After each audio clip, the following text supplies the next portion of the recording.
Live martial arts class. We're going to talk about how to fight with your jo. The Japanese jo is the mid-length staff. It's not the bow, it's not the really long one. It's not the hanbo, which is really short. It's somewhere in the middle. This one's a little short for me. I like him to be a little bit taller, but this will work really well. This is also a little bit thicker, but man, is this thing heavy. And when it hits extremely hard. And this is a very effective weapon. I want to show you how to get warmed up so that you can protect your joints from injury. And the first move is this simple spin. You're always going to orient yourself behind your staff. So if the threat's right here, I get behind it, I point my thumb, it brings it into the backhand, and I have just a very simple, basic, hard strike, pushing somebody back. But from here, I'm also going to be able to strike with the back side of the staff. This move here, if I do this on the bag, it brings it up into their face very quickly. I can bring it up this side and this side. So with this weapon, with this shorter staff, I can fight with the spin where I might not fight with the spin as much with the longer the bow staff. From here, step right behind it, put it between you and the threat. You're gonna push with your backhand, or with your hand, the back side of the hand forward, and then it's going to come to the other side, and you're going to bring it back. You're making this basic infinity spin or endless spin, figure eight motion, but the way it's different than that longer staff is that you have your hand on one side, meaning that all the weight is all the way down here. So you're creating leverage, you're going to get stronger, faster. This is the exact same spin, if this were the bow, the longer staff, that you do in the middle of the longer staff. With this shorter, with the jo, you bring it up and through, side to side. Squeeze your stomach tight, belly up and in. You're just gonna do this for about 30 seconds, and then you bring your other hand just on top of it. Put that foot in forward or in the front, and same thing. Just your figure eight spin, or the infinity spin, side to side, just to warm up, get the joints safe from injury, build some strength and speed and power. But this video is all about street fight self-defense, or how to fight with your jo. So I want you to be behind it, and the first thing that you're going to do is push it into your backhand, pointing your thumb at the threat. So if you imagine you're outside, you're going for a walk, maybe you're using a hiking stick or a walking stick, there's a threat in front of you, you simply point your thumb at it. When you point your thumb, that pushes it into your backhand. This is with the staff in front of your body. From here, you have just this thrusting strike. This first strike here, notice that I'm turning my hand over and turning this hand up. This hand's coming up, this hand's going over. That gives me more power when I lock. We say this thing right here is the threat. I point my thumb at it, and I just step in and shove, thrust with that first basic strike. For self-defense, it doesn't get more simple than that. That's why this is such an effective self-defense tool. This can be a walking stick. You're hiking, you're walking, here's the threat, point your thumb at it, step in and thrust. Imagine what your targets would be. Right here, through their eyes, their nose, their mouth, maybe through their throat, solar plexus, through the groin. It's just that simple, basic strike, basic thrust. Now, back to the spins. You're gonna spin here, and the nice thing about this spin is that it's gonna allow you to change hand positions so that you now have more of a sword grip. And from the sword grip, I can strike that way, I can strike to the legs, strike to the body, all with this one hand, using this staff. This is how it's very different than that longer martial arts staff, the bow. From here, I switch back and I'm into this position.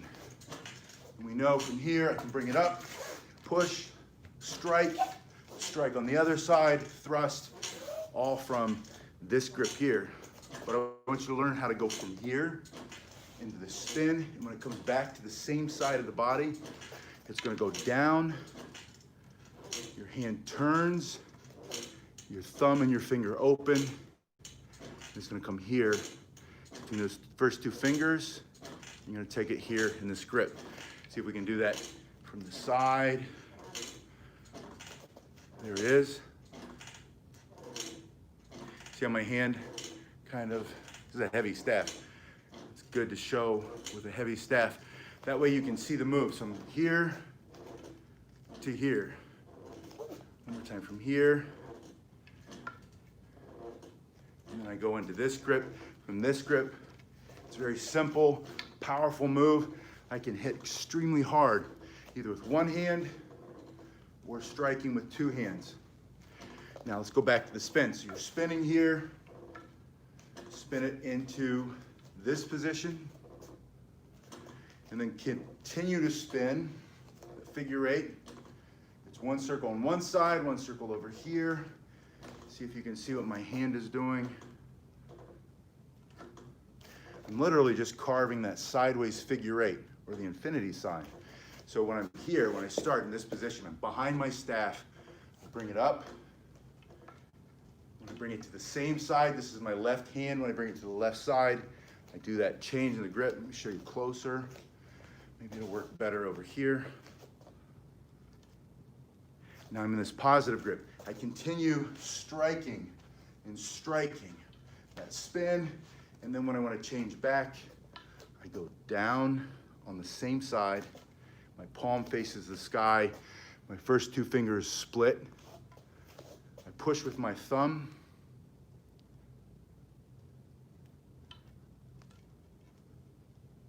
I let it drop. And now I'm back into my original grip. So again, I'm here, figure eight. Palm up.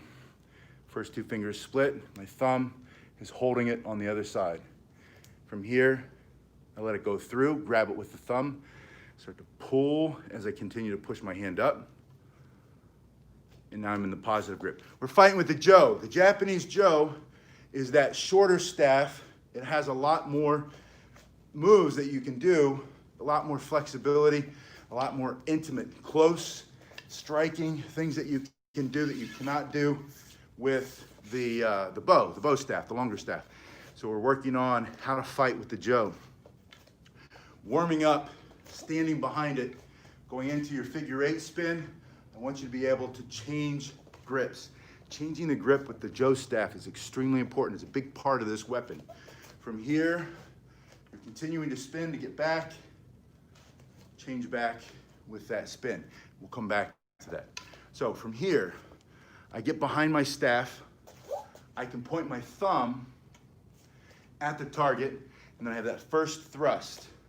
We were using the weight bag or the ball bag, the water bag. From here, I point, I thrust. The second strike from this position with the staff in front of me, thrusting, I also have this strike where I come down. And again, this is very similar with the bow, the longer staff you'd be holding in the middle. You would strike this way. Because it's short, you strike here. When your hands come together, you create a pivot point, which means that you're going to get a lot of power, like a baseball bat. So this strike, when your hands are together, is a strike with the Jo and is extremely powerful. But understand that your hands are always separated, whether it's the katana or the katana's wooden cousin, the bokken. The bokken is the practice sword. It's not a fake sword. It's a wooden practice sword. Or the bamboo sword, the shinai. Koreans call it the jukdo. And yes, you can use it like a bat. But your hands are separated to give you that ability to stop in this position. Because if I'm using the sword and I bring it down here, I want to stop because the sword protects me from the other person's sword. If I have my hands together, there's no way I can stop that. It overturns because the weight of the sword, and they take my head off. So the reason that in a lot of these styles, you see the hands are separated when they come down in that strike is to give you that control to be able to stop it and not overturn. When you put your hands together like a baseball bat, it's going to continue and you're going to get it, you're gonna miss it. But or I should say and, right? And when you're using the jo, it's not a katana. It's not a sword. It's not a kin. It is a piece of wood. It's a short staff or a shorter staff. So when you strike and then you strike here, or maybe all the way through, and you allow the hands to come together, this is a legitimate, correct strike, a version. This is correct and this is correct. Because you might be going for full power, right? Full speed, full power to end the fight for self-defense. And so it's all right if your hands come together. But understand they're two different techniques, or maybe a version of two versions of one technique. Both are correct. One's not good, one's not bad. They're just different. That's the rule for life. Get rid of all your opinions and start to go through life thinking, instead of that's weird, that's dumb, that's stupid, say that's different. So you bring it here, this is correct. You can bring it here, this is correct. Now, one thing I want you to see is that this hand is turning, right? Is pivoting. This hand is pushing. It's pushing and sliding. When you push and slide, you increase the power and the speed of the strike. So when you bring this from here, thrust, and then you bring this down, you're starting with your hands wider and they're coming closer together because your hand is sliding, and at the same time it's sliding, it's pushing. Now watch what this hand is doing. It's also twisting or turning. That twist or turn creates the spiral, so your stick isn't likely to break as much, but it's also a lot stronger and harder. So we're talking about the staff is between you and the threat. Bring it to your hand by simply pointing your thumb at the threat. First strike, push. Second strike, down at this angle. And I can do it high to their head, I can do it to their body, I can do it to their leg, and if I want, I can bring my hands together like the baseball bat, the Louisville Slugger, and swing all the way through. Watch, I can swing through, take the hand off, and I've got it back here, swing through, bring it back around, and I have it on the other side. So just because you swing through with it, you don't just let the momentum, it can stop here, but probably you're gonna wanna bring it back in because you're fighting. The fighting is right in front of you, right? Now, you asked, Carlton asked me, Carlton asked me, will you please do a video on the jo and show a technique you haven't shown before? And that's why we're doing this here right now. I wanna show you that technique. But first, I wanted to review that basic spin and how to go from one hand position to the other hand position, and then how to get back. From here, I bring it back, and I'm here. So you know how to go from here to here, and then from here back to here. Next exercise. I want you to think about how we were fighting before, right? I have it in front of me. I bring it up here. I have a thrust. If you want, you can do this pull cue kind of motion where you increase the speed and the power and the length of the thrust. This is strong. This is strong and creates more distance, right? Strong, more distance. And it potentially could be stronger, faster. And then you have this one, all these different angles coming down here. Now, imagine that you're walking, it's in the other hand, and the threat's in front of you, and now it's in the backhand. And this is also one of my favorite positions. From the backhand, I simply lift it up and I point it at the threat. From here to my backhand, I point it at the threat. You're the threat. From here, I point it at you. When I do that, I'm gonna bring the other hand up and onto it. Now, I just simply jab or stab straight in. It's extremely powerful. From here, I point it at the threat, create a lot of distance. And I can do it at any height. From here, go in, go down. Also, you can do what we did with the last one, increase the reach. Increase the reach, increase the power, increase the strength. So from here to my backhand, I bring it up and I'm just straight in. Now, you have to see, from here, I can hit you here. I can also bring it through like this. And have you seen this before? Absolutely. We'll begin with the bow staff. Strike one, strike two, straight across. My hands are here on the end because it's a shorter stick. I put it between me and you, jab, and then bring it either horizontally through here, and bring it down at that angle. I can shift my hands to the other end of the stick, bring it down here, bring it here. I can slide my hands slide, your hands are just gonna slide, and that's how this is different. That's how this works in a different way than the way you use the bow staff. Now, I wanna show you another drill you can do to get really good at getting from this side of the staff to the other side of the staff, or to let your hands slide. Because when you move your hands, you don't wanna take your hand off and grab it, and take your hand off and grab it, take your hand off. Anytime your hand comes off, there's a potential to lose it, right? And you could be spinning and you push it, and now you're in this position, but that's a little bit different. This is a move that would happen, and then all of a sudden you're here, you're striking, and then you're back to the spin. But this hand is always locked on it, right? But when you need to move this hand and this hand into a different position, you can't afford to take the control away from your staff. So from here, I want you to put one hand on each side of the staff, and you're gonna slide one hand under. In this case, it's my left hand. I'm gonna slide the left hand under. As I'm sliding the left hand under, the right hand will be sliding over. Eventually, you're gonna time it so they're simultaneous. When your hands meet in the middle, they turn, and then the left hand slides back out where it came, the right hand goes where it comes. So you're sliding under, over. Now the left hand is over, right hand is under. So you're gonna slide and start to get a feel for how this thing works. And the reason you wanna do this is you're fighting here, down on top in here, here. You block, swing it through, you're back into this position, but you don't want you to lose control of that staff. And so the practice is here. You wanna do 30 seconds, going one way. My stick's really tacky today. My fingers are grabbing it, and which is a good reason for me to do more of it. I'm not doing enough. This is a sign that I've been neglecting my Joe staff practice. I'm not making an excuse. It's not like my staff all of a sudden got sticky and my hands started sliding. I didn't do the right thing.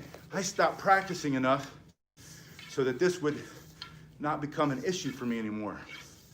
By the way, it's always your fault. Anything that goes wrong, somehow take ownership. Find a way to take ownership. It's the only way you can get out of it.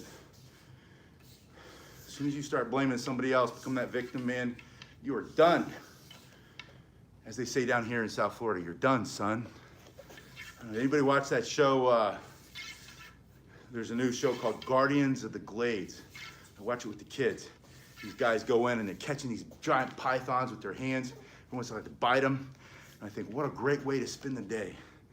Jumping off of a thing, walking through murky water with alligators that are 18 feet long, trying to get a 20-foot long boa constrictor. That's a good way to get out of your comfort zone. All right, so your hands are here. You go one way for 30 seconds, and then you go back the other way for 30 seconds. So let's review real quick. Your warm up, you stay behind it. You're turning. And like I said before, it's the exact same figure eight or infinity spin. This is the long staff. You can do that with this Joe. And the purpose of the spin with the Joe is twofold. One is to condition your body to fight. In other words, it's like jumping rope or lifting weights. But two is from here, you can bring this up very quickly and through. It's a strike. From here, then you push it, and now you have two hands on it. You continue to fight. Your hands don't come off from this position. Smashing, blocking, twisting, swinging, back through, and fighting for self-defense. This is how you fight with your Joe staff. All starting from this warm-up spin. The way you transfer to the other hand or pass it is simply take the other hand, take it off, put it in the other hand. And this tradition is very important for this reason I said before. When you learn how to fight with the Joe, you want to learn how to keep your hand on the staff all times. So we did this for 30 seconds. And then we said, fight from behind your staff. Here comes the threat. Point your thumb at it. Push, thrust, strike, strike. Here's that horizontal backhand through strike. Down on top, right? Baseball bat. These are all legit, all effective, extremely effective for self-defense. Then we went back to the spin and said the way that you go from one grip to the other grip. So this would be considered a negative grip or an ice pick grip. Like you're stabbing somebody, a screwdriver, how you would hold a screwdriver. And then this, the same as the katana or the bokken, the Japanese sword, also known as the hammer grip. This is how you hold a hammer when you bash in a nail. Thumb up. The length comes out of the pinky side, or the length comes out of the thumb side. So to go from one to the other, you're turning. When it comes to the outside of your body, your palm faces the sky. See how you can see that? Maybe this side's better. Palm faces the sky. First two fingers take hold. So it's sitting in that V. Your thumb is still assisting. You'll allow it to go through. It drops, and as it drops, your palm is facing the ground. Your finger, your thumb's gonna grip it so it doesn't hit the ground. And then that first finger, thumb holds it, first finger pops off. Now you're back into the ice pick grip or the negative grip. So negative grip to positive, palm faces the ceiling. First two fingers get it in the V, thumb's holding on. Palm continues to face the ceiling, turns a little bit, the thumb grabs, pull the first finger out of the way. You're in the positive grip, back into the negative grip. Learn how to do those two things because, again, you might be fighting like this, or you're gonna be fighting like this. You can also walk your hands, one hand to here, and the other hand here. So you're walking, rolling your hands. Your hands are literally just rolling under and over, under. You're just changing grips constantly. But it's more fun if you have to learn that. Learn this and learn this so that you can get into this grip. You're coming through, you're back into this grip. Pushing, and then you're in this position. This is striking, this is jabbing, this is pushing, this is also changing positions. Now I'm in the other grip. I'm striking. Now I want to leave you with one exercise that you can do that's going to make you better so much faster. And it's going to be a direct strike just straight down the middle. Think of hitting them here and just splitting them in half. From this position, you're going to point your thumb at the threat. Lift your backhand straight up over your head. Now see my hands, palm up, palm down. I'm going to change this hand position. From this position, it's going to turn under to this position. This hand is going to turn under to this hand. Watch that one more time. I'm here, I point it, this starts to turn, I go to the ends. This starts to turn, this goes on the other side. I was here, now I'm going to here. I was here. From here, this is straight up over my head, and I'm going to push it down and split you down the middle. From here, bam, as hard as I can, right? As you're coming down, your hands are going to be wide, and they're going to come closer together as the backhand slides this forward, pushing it to accelerate speed.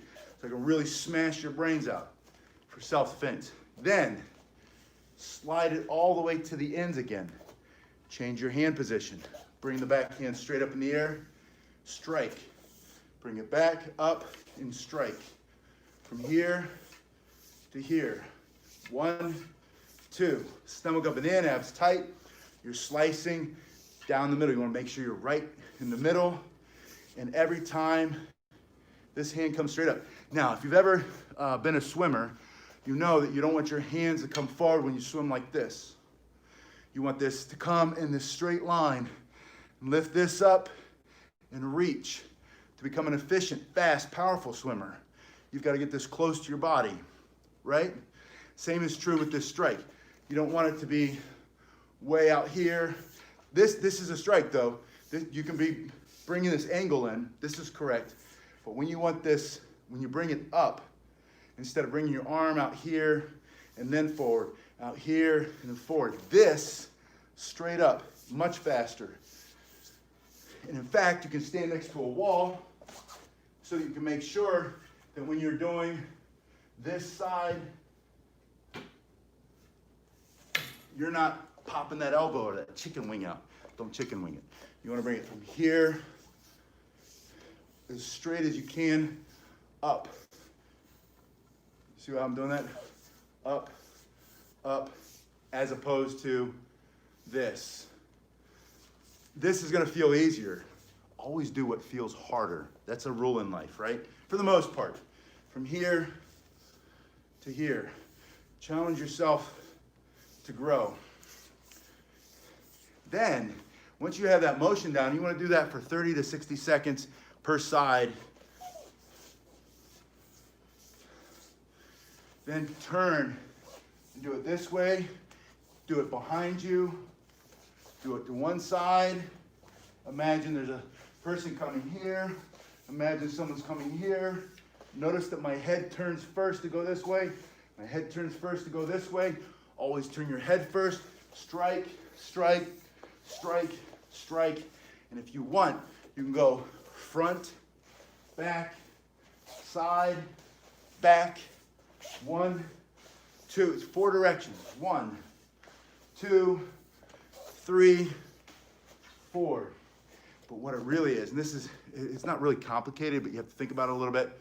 If you start here, we'll put your right foot in the front. Your right foot's forward. You're going to go here, and then you're going to turn 180 degrees. That's right. I'm glad you're here. From here, turn 180 degrees to the back, and then turn 90 degrees to the side. And 180 degrees to the back, and 90 degrees to the side, and 180 degrees to the back. And you can start to see why this is a very cerebral weapon. That means you got to think about it a lot. This is more delicate, elegant. It's very powerful. It's very effective for practical self-defense. But compared to the bow staff is a great place to start because it's a big, long weapon. It moves a little bit slower. You don't have to be in as close or as intimate. And it has some complexity, but not like a ton of complexity. This thing has a ton of complexity. Similar to like the Japanese katana. People ask me all the time, I'd love to do, for true story, I used to carry mine. I have another one, it's a little bit, it's made by the same people as my white oak bow staff. I have a white oak bow, a white oak Joe, and a white oak boken. The wooden replica, and that's not a replica, it's a training sword.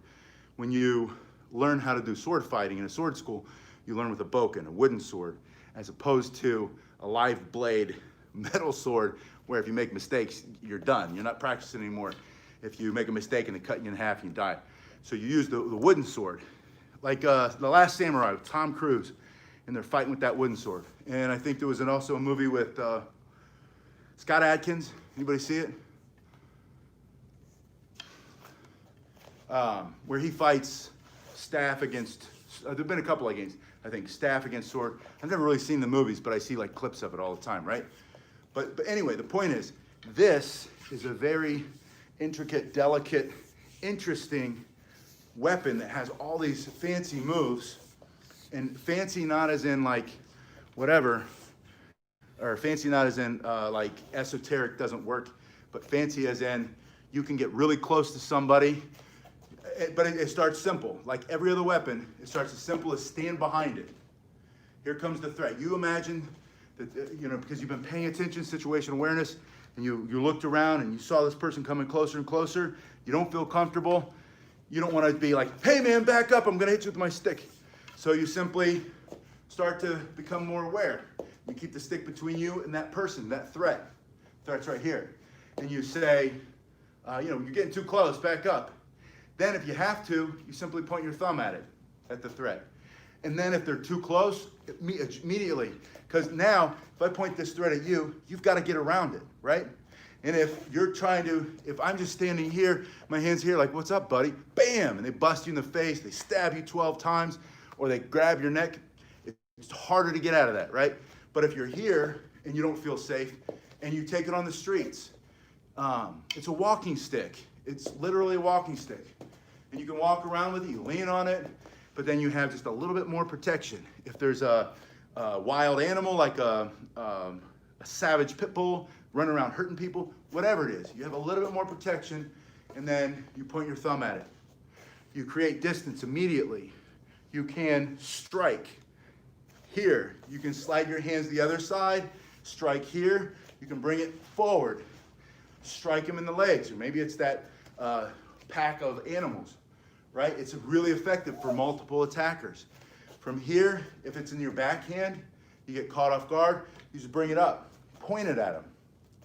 From here, I point it straight in. It's extremely effective.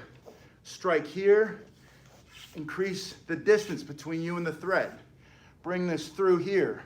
Bring this into the leg. Slide your hands the other side. Bring it here. Bring your hands together like a baseball. These are all correct. These are all effective ways to strike. You'll see there's a technique over the head, swing through here, and then it's very fluid. It moves. Depends, all wood bends before it breaks. So when you see people break those boards in a karate class or whatever, and then you get one and you try it yourself and it won't break, usually it's because you don't understand that the, what do they call those? The grain. You have to go with the grain, break with the grain, not against the grain. And some of you, let me grab a board, I'll show you real quick.